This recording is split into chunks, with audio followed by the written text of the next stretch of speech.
Salve, galera! Estamos aqui hoje para falar um pouquinho de arquitetura de software, especificamente ali de hexagonal, porque é um assunto que vira e mexe e volta, né? Então a gente fala sobre hexagonal e sobre adaptar nossas dependências à nossa aplicação.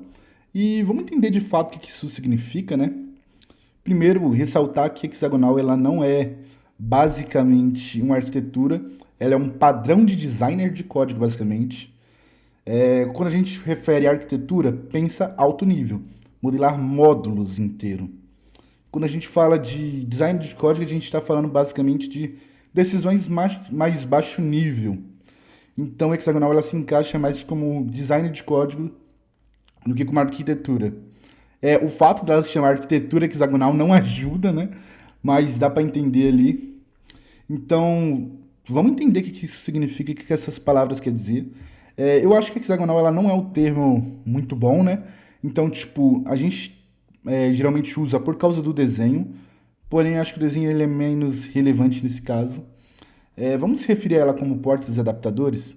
Ou eu acho que é o melhor nome possível, até porque fica numa linguagem mais simples, né? Então a gente tem o que aqui? A camada interior do nosso hexágono, e ele é o nosso application. Ali ele basicamente é o core da nossa aplicação. E basicamente aqui a gente teria uma porta, ou seja, a gente define portas de entrada para nossa aplicação. E aí, basicamente, os recursos não batem direto no nosso core. Eles implementam um adaptador para essa porta e aí sim acessam a nossa aplicação. Então, um fluxo comum é banco de dados, né? Então, ao invés da gente no nosso service ali, se você usa MVC, acessar o banco, é você criar um repository, ou seja, você tem uma interface, o seu repository implementa ela, seu repository acessa o banco e você injeta o repository no seu serviço ou caso de uso. Por que isso ajuda? Porque você desacopla ali o seu caso de uso do método de persistência. Ou seja, seu caso de uso não sabe se você usa SQL, NoSQL, memória, ele não sabe isso, ele não conhece esse detalhe. Ele conhece a interface. A interface é o quê? A porta. Ou seja, você definiu a porta que o seu caso de uso, que o seu serviço vai usar, beleza. Agora você vai pegar lá e vai implementar um adaptador. Ou seja, nesse caso, o repository, ele é um adapter do banco de dados. Ou seja, a gente tem uma separação em termos de design do que é a nossa método de persistência, o que é nosso caso de uso, o que é a disponibilidade desse caso de uso, exemplo, através de um controller. E isso permite a gente ter um controle maior das dependências, para caso algo mude, a gente não mude nosso core da aplicação, a gente mude basicamente nos adaptadores. E basicamente isso ajuda também muito no teste unitário. Porque encara que antes, se o meu caso de uso ele depende do meu método de persistência, para testar meu caso de uso, eu preciso de um método de persistência. Nesse caso, não, a gente pode criar um faker e injetar. Para ele não faz diferença, porque desde que siga o contrato, tá ok. E então, basicamente, a arquitetura hexagonal ela gira em torno de inversão de dependências e adaptador. E vamos entender então o que é um adaptador, né? O que é esse adapter que a gente está falando? Adapter ele é um padrão estrutural, ou seja, em termos de estrutura, e ele tem como base, o nome já diz, adaptar algo. Ou seja, aqui eu deixei um exemplo muito simples, que é, vamos dizer que você tem um cenário onde você começou fazendo integração de um gateway de pagamento, e aí em um determinado momento ele não supre o que você precisa. E aí você vai decidir adicionar outro, mas você não vai fazer a remoção total logo de início, exemplo do que você estava usando antes. E aqui eu dei um exemplo usando exemplo Stripe e PayPal. E aí você vai fazer o quê? Você vai projetar um adaptador para manter os dois juntos ali. E aí no longo prazo você vai removendo. Então aqui a gente teria um adaptador de cada um. E aqui seria a nossa interface. Então a nossa interface comum do gateway, ele vai ficar escondido atrás desse adaptador. E a gente não sabe basicamente qual é qual, né? Em termos de código e desacoplamento, galera. Então aqui a gente tem nossa interface, como proposto ali acima, que é processar o pagamento. A gente tem o nosso Stripe e nosso PayPal aqui, simulando, né? Um cenário de pagamento. E aqui a gente vai implementar nosso adaptador, ou seja, nós temos um PayPal Adapter que implementa o nosso Processor, que é basicamente a nossa interface de processar pagamento, né? No momento que ambos estão implementando ela, a gente faz um adaptador. E agora ambas elas têm basicamente a mesma estrutura e elas têm capacidade de basicamente estar no nosso projeto junto, né? E a gente consegue fazer essa migração pouco a pouco, né? E aqui eu deixei um exemplo para ficar claro. Então vamos dizer que você tem um modo de processar order ali. E aí ele vai receber aquela basicamente interface que a gente definiu acima. E agora a gente vai passar o nosso adaptador ali, né? Então a gente vai instanciar nosso PayPal, passa o PayPal para o adaptador ali do PayPal e o mesmo para o Stripe. Agora a gente tem um desacoplamento disso, né? Uma vez que a gente tem uma interface e ele funciona usando ambas. É um detalhe muito bom.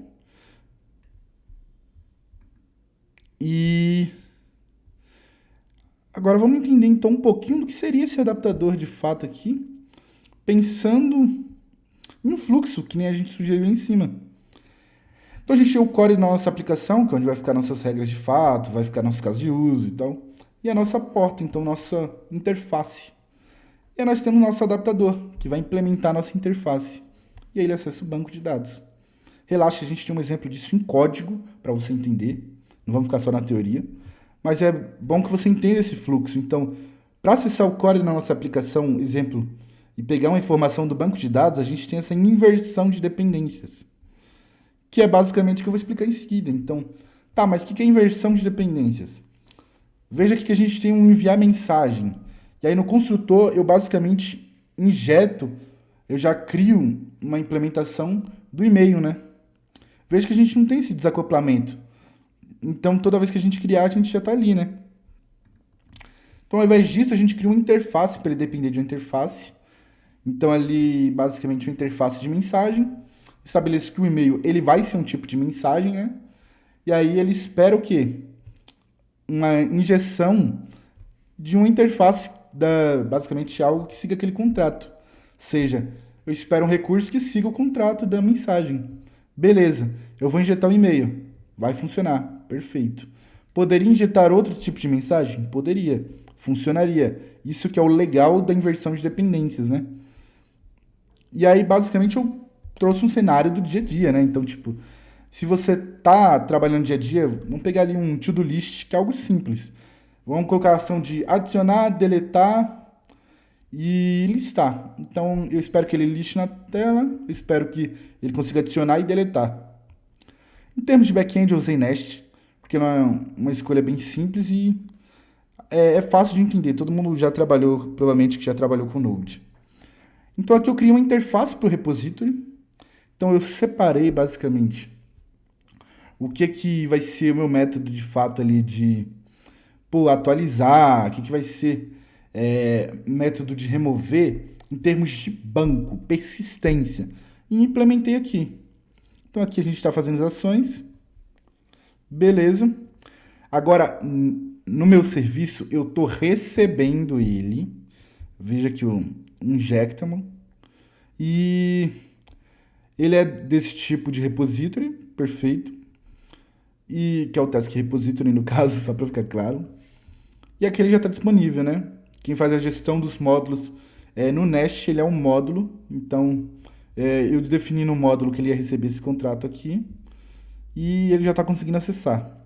Então, ele já funciona.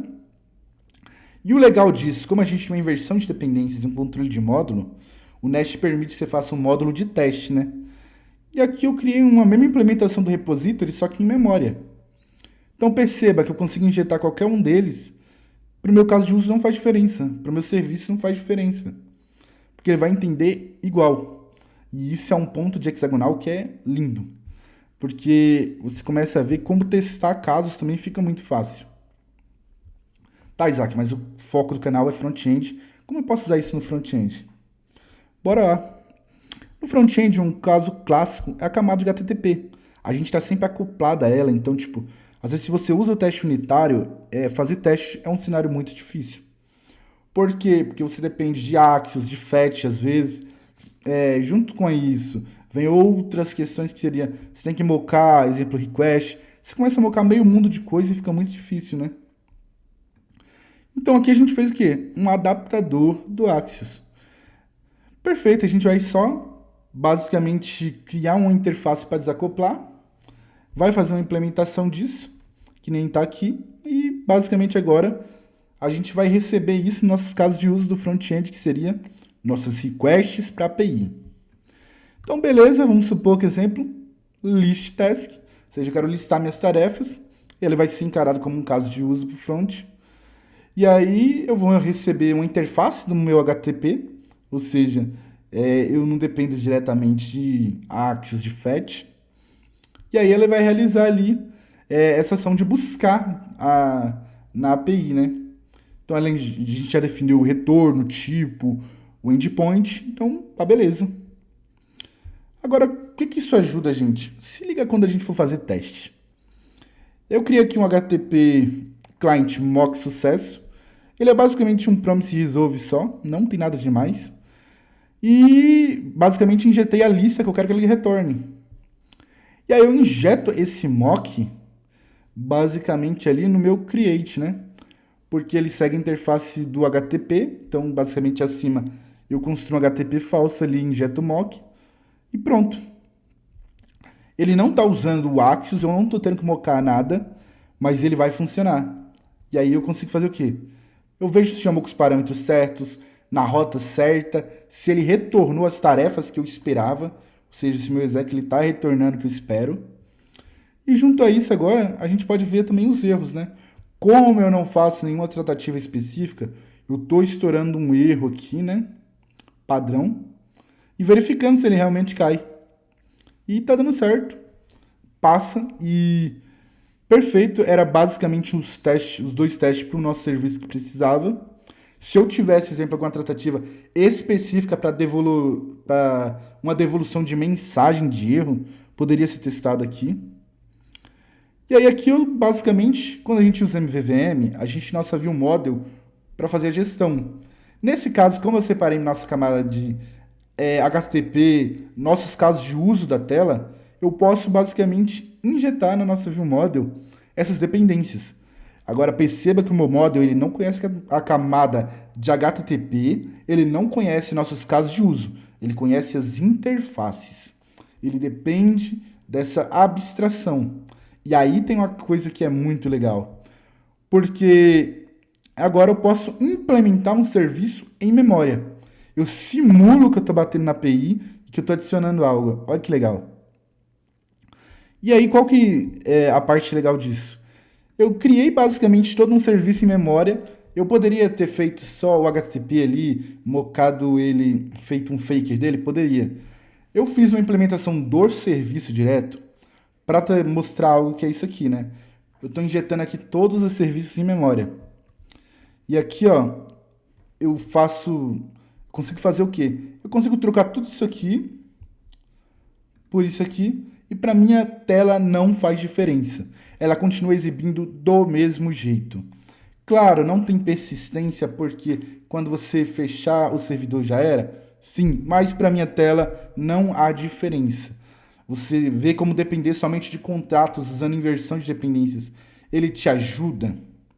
Então a gente tem esse desacoplamento, né? E com isso, eu consigo pegar aquela view model que eu fiz usando os serviços em memória, para quê? Para simular realmente um teste funcional. Então aqui eu estou pegando o input, estou adicionando um valor nele, estou clicando em adicionar, e aí eu espero a atualização e vejo se apareceu esse valor na tela que eu adicionei. Cara, muito simples, sem ter que mocar nada ali, de ficar fazendo Axios. Simples. Claro que eu criei um serviço em memória ali, não vou dizer que não é complexo. Não é para você fazer para todos também, não é esse o objetivo. O objetivo é mostrar que trocar camadas inteiras usando desacoplamento é muito fácil. E dessa maneira a gente consegue ter testes muito mais rápidos e simples e ter uma clareza muito grande do que a gente está testando, né? E galera, eu deixei o link aqui com o código, então você pode ir lá acessar, fazer os seus testes. É muito importante que você faça os seus testes ali, de que você troque camada, adicione. Se você não gosta de caso de uso, exemplo, para listar, faz uma classe só com todas as tasks, né? Então, tipo, task.create, task.delete, faça do seu jeito, teste, explore. A arquitetura não tem algo pronto, depende do seu caso, depende da sua necessidade. Então, veja. Agora, o importante, né, que é tipo, tá, eu entendi que a hexagonal ela é baseada em inversão de dependências, de que usa muito adaptador e de que basicamente a gente tenta manter o core da nossa aplicação mais agnóstico possível a recursos externos. Mas quando vale a pena usar? E aí depende, né? Exemplo em front-end, vale usar em alguns pontos só. Não dá para você realmente forçar, deixar tudo agnóstico. Porque muitas libs elas vão se acoplar diretamente no seu front. E isso faz parte. Não tente ficar fazendo adaptador para hook de tudo, para desacoplar. Não é a ideia. A ideia que foi mais trazer também um jeito de você gerenciar isso, mas entenda que usar inversão de dependências também traz complexidade para o código. E que essa complexidade nem sempre se paga. No back-end eu acho muito mais fácil você usar hexagonal pela questão até de teste. Então você consegue ter camadas muito claras e os seus testes unitários eles conseguem cobrir muito bem. No front-end, como a gente tem regras de front-end, às vezes para você validar algo da sua página, você precisa fazer um teste da página. Então não vejo tanto ganho nesses termos. Mas sem dúvida é uma abordagem que vale a pena ser explorada. Então eu vou deixar esse artigo aqui que eu escrevi na descrição. Então, na descrição ou nos comentários, não tenho certeza de onde eu vou deixar no momento. Provavelmente nos comentários. Então você vai lá, se você for reler, não deixe de deixar seu like lá também. Mas em termos gerais, isso é hexagonal. Você vê que é simples de entender. Não é toda essa coisa que vendem aí de complexidade, porque a maioria das pessoas querem te vender cursos sobre arquitetura. Não é o objetivo aqui. Então, galera, não deixe de deixar seu like. Se você gostou desse tipo de vídeo aí, eu posso escrever mais alguns artigos e trazendo para a gente explorar, tanto em ganhos, tanto em termos de código, para que a gente venha ter uma visão mais crítica de arquitetura, de design, e não ficar dando Ctrl+C, Ctrl+V de projetinho simples, né? Que não é a ideia. Então, valeu para acompanhar aí, galera. Deixe seu like, se inscreva no canal, ative o sininho. Valeu!